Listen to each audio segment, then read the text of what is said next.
दोस्तों नमस्कार और स्टडी विद ज्ञान प्रकाश में आप सभी का हार्दिक स्वागत है। आज 9 नवंबर है, तो आंगनवाड़ी की भर्ती जो है आ चुकी है। आप लोगों के कुछ सवाल आए हैं, उन सवालों को आंसर करेंगे। और फिलहाल कहाँ कहाँ पर वैकेंसी आई है ये कल मैंने आप लोगों को एक वीडियो के माध्यम से बताया था, लेकिन जो आपके सवाल बाकी रह गए हैं उनको आंसर करेंगे आज के इस वीडियो में। तो फ्रेंड्स, यहाँ पर सबसे पहले बात कर लेते हैं कि कौन कौन से लोग एलिजिबल हैं जो इस भर्ती में आवेदन कर सकते हैं। तो देखो, यहाँ पर जो पहली शर्त है वो ये है कि आंगनवाड़ी भर्ती में पुरुष आवेदक नहीं हो सकते हैं। जो पुरुष हैं वो आवेदन नहीं करेंगे। सारी सीटें, चाहे वो सहायिका की हों चाहे वो आंगनवाड़ी कार्यकर्त्री की हों, सभी सीटें महिलाओं से भरी जाएंगी। कुल पदों की संख्या यहाँ पर 69,206 है। लगभग आप इसे 70,000 मान सकते हैं कि 70,000 पदों पर ये विज्ञापन जो है जारी किया गया है। दोस्तों, एक बात का ध्यान आप लोग और रखिए कि हर जिले का विज्ञापन अलग अलग जारी होगा और अलग अलग डेट में जारी होगा, जिसके लिए आवेदन की तिथि भी अलग अलग होगी, चयन की प्रक्रिया भी अलग अलग होगी, क्योंकि ये पूरी की पूरी जो भर्ती है ये जिलेवार आएगी और जो डीएम होंगे उनकी अध्यक्षता में एक कमेटी का गठन किया जाएगा और उस कमेटी के द्वारा ही निर्णय लिया जाएगा कि मेरिट क्या रहेगी, नियुक्ति कैसे होगी। सारी जो चीज़ें हैं ये जिलाधिकारी की अध्यक्षता में जो कमेटी रहेगी वही तय करेगी। तो अगर आपके ज़िले में, जैसा कि कल मैंने वीडियो में जब अपडेट किया, कल थोड़ा सा वीडियो बहुत शॉर्ट रह गया, केवल उद्देश्य था कि आपको एक जानकारी दे दी जाए।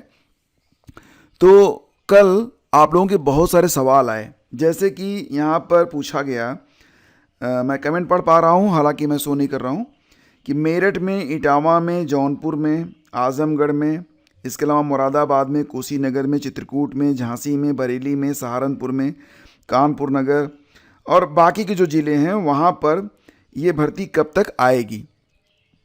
तो दोस्तों, ये जो भर्ती आ रही है अभी कहाँ कहाँ से आई है ये जानकारी आपको यूपी आंगनवाड़ी भर्ती .in, यही ऑफिशियल वेबसाइट है।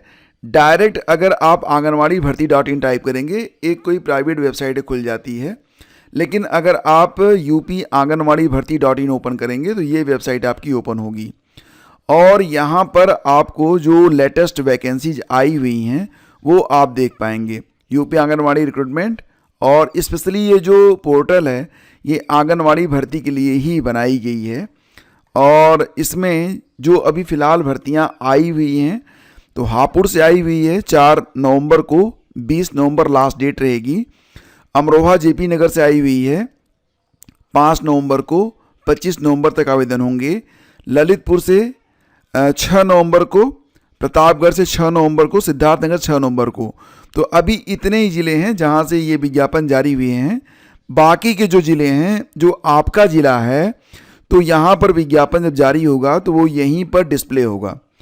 तो इसकी जानकारी आप या तो आपको ये वेबसाइट यूपी आंगनवाड़ी भर्ती .in पर आकर मिल पाएगी, या फिर आप सब्सक्राइब कर लीजिए इस चैनल को। मैं आपको यहाँ पर भी जानकारी उपलब्ध कराता रहूँगा जो भी वैकेंसी आएगी।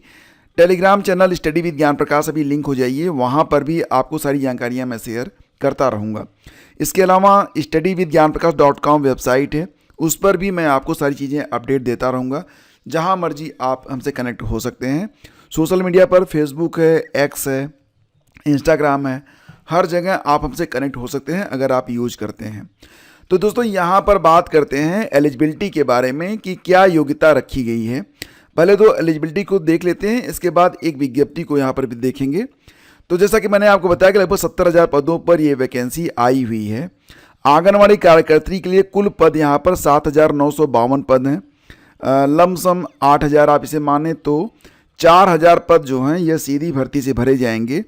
ध्यान दीजिएगा कि सीधी भर्ती के लिए जो उम्र सीमा है वो 18 से 35 साल है, लेकिन बाकी के जो 50% पद हैं, मतलब बाकी जो अगर देखा जाए तो जो पद यहाँ पर हैं मतलब 3,976, लगभग 4,000 पद ये प्रमोशन से भरे जाएंगे।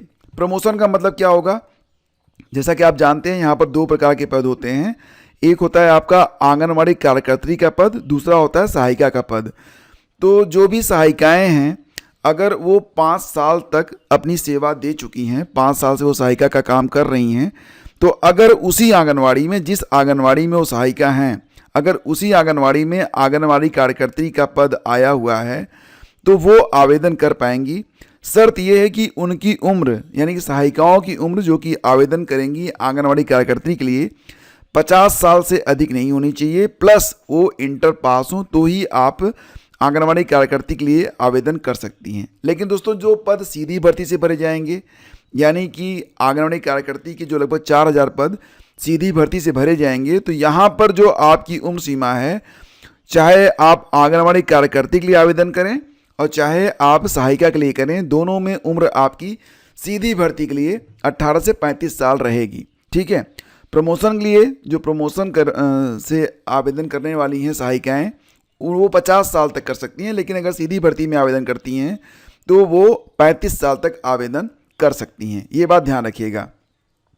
हालांकि आंगनवाड़ी कार्यकर्त्री के कुल 7,952 पद हैं, आंगनवाड़ी सहायिका के कुल 61,254 पद हैं, तो पदों की संख्या यहाँ पर बहुत ज़्यादा है। और एलिजिबिलिटी क्या रहेगी दोस्तों? तो एलिजिबिलिटी यही है कि आप इंटरमीडिएट पास हो और उम्र सीमा आप अपनी देख लीजिए। ठीक है।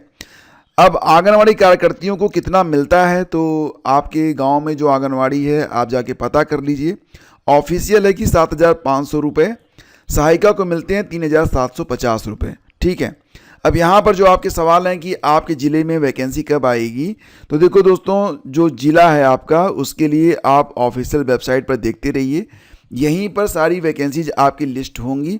या फिर अगर आपकी थोड़ी बहुत जान पहचान है तो विकास भवन से भी आप पता कर सकते हैं कि कितने पद हैं और वैकेंसी कब तक जो है पोर्टल पर आ रही है।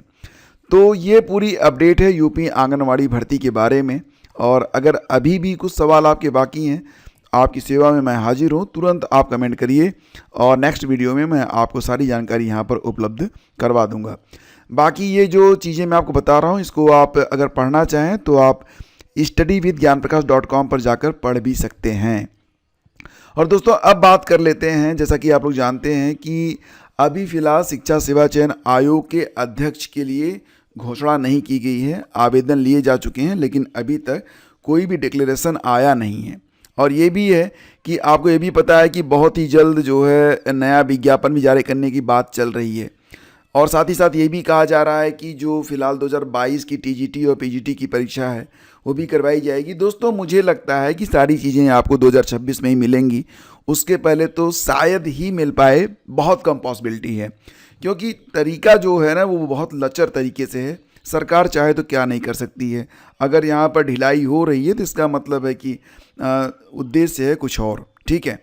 तो फिलहाल दोस्तों अगर देखा जाए तो एडेड विद्यालयों में ये जो रिक्त पद हैं, तो इस बार कुल 24,000 रिक्त पदों के बारे में जानकारी मिल रही है कि इस बार टीजीटी और पीजीटी में कुल 24,000 पद रिक्त रहेंगे। और इसके अलावा कुछ जनपद ऐसे भी होते हैं जहां पर मतलब थोड़ी से लोग ना चतुर तरीके के होते हैं, वो कुछ पदों को दबा लेते हैं। तो कोई पद दबने न पाए इसके लिए फ़िलहाल उनको नोटिस जारी की गई है। कहा गया है कि जो अध्याचन नहीं भेजे गए हैं, मतलब जिनको दबाया गया है, उनके बारे में आप एक डिक्लेरेशन दे दें कि जनपद में रिक्त पद नहीं है। अब ये डिक्लेरेशन दे देंगे तो उसके बाद तो क्लियर हो जाएगा। फिर अगर आप कहेंगे हमारे यहाँ पद रिक्त हैं, आप ट्रांसफ़र करवाइए ऐसे वैसे, तो फंसा गया मामला। तो फिलहाल अभी जो है अध्याचन जो है वो वेबसाइट पोर्टल तैयार है नहीं, और बाकी जो जानकारी है यहाँ पर दिखाई दे रही है। असिस्टेंट प्रोफेसर के लिए भी 1,000 के आसपास पद रहने वाले हैं। और एक बात अच्छी बात यहाँ पर ये है कि जो नई वैकेंसी आने जा रही है उसमें भी कोई अपर एज लिमिट नहीं रहेगी। इससे वो अभ्यर्थी जो 40 साल की उम्र पार कर चुके हैं और अभी भी संघर्ष कर रहे हैं, उनके लिए आशा की एक किरण यहाँ पर बनी हुई है। दोस्तों जैसा कि आप लोग जानते हैं कि आपका जो LT ग्रेड की परीक्षा होने जा रही है, तो LT ग्रेड में फ़िलहाल अभी जो है परीक्षा में समय है, लेकिन अगर आप GS आप अच्छे से तैयार करना चाहते हैं तो आप हमसे कनेक्ट हो सकते हैं। LT ग्रेड के लिए जो पेड ग्रुप चल रहा है GS का, याद रखिए केवल ये GS के लिए है, आपको अपना सब्जेक्ट स्वयं पढ़ना पड़ेगा, लेकिन GS आपको अच्छे तरीके से यहाँ पर तैयार करवा दिया जाएगा। मॉक टेस्ट भी हो रहे हैं, थियरी की क्लास भी हो रही है। जो लोग चैनल से जुड़े हुए हैं उनको पता चल रहा होगा, डेली मैं आप लोगों के लिए 1 से 2 वीडियो लेकर आता हूं जो कि थियरी पर यानी कि इम्पॉर्टेंट टॉपिक पर आधारित है, और उसकी एक बहुत शानदार PDF आपको पेड ग्रुप में भेजी जाती है ताकि आपका रिवीजन मस्त तरीके से चलता रहे। ये ग्रुप आपका LT ग्रेड जैसी प्रवक्ता GDC असिस्टेंट प्रोफेसर के लिए है, और जब तक आपकी परीक्षा नहीं होगी ये ग्रुप आपका चलता रहेगा। इसमें दोस्तों ज्वाइन होने के लिए आपको जो फीस देनी पड़ती है वो 399 रुपये है और इसकी वैधता रहेगी जब तक आपकी परीक्षा नहीं होगी। ठीक है, तो सारी चीज़ें यहाँ पर आपको प्रोवाइड करवाई जाती हैं। दोस्तों आगे बढ़ते हैं और चलते हैं अगली खबर पे। तो प्रयागराज में डीएलएड पेपर लीक करने वाला सगना नितेश गिरफ्तार। तो फिलहाल आपको पता ही है कि जो अलीगढ़ में एक न्यूज आई थी कि वहाँ पर डीएलएड का पेपर लीक हुआ था, 2 भाई गिरफ्तार किए गए थे। उसमें जो पेपर सप्लायर था नितेश पांडे, पता चला कि प्रयागराज का है, अभी पकड़ा नहीं गया है, टीम इसको सर्च कर रही है। मतलब ये ना, ये तो अपनी ज़िंदगी ख़राब किया ही, लेकिन जो लोग पेपर ख़रीदे हैं उनकी भी ज़िंदगी ये बर्बाद कर दिया। तो ऐसे किसी भी स्कैम में आप लोग फंसा मत करिए। ये बहुत ही दुष्ट प्रवृत्ति के लोग होते हैं जो ना तो अपनी ज़िंदगी की परवाह करते हैं ना ही दूसरों की, और एक बार ये फंस गए ना, सारी ज़िंदगी इनकी चौपटा नाश हो जाती है। चौपटा नाश। 1 से 19 दिसंबर तक संसद का शीतकालीन सत्र चलने वाला है।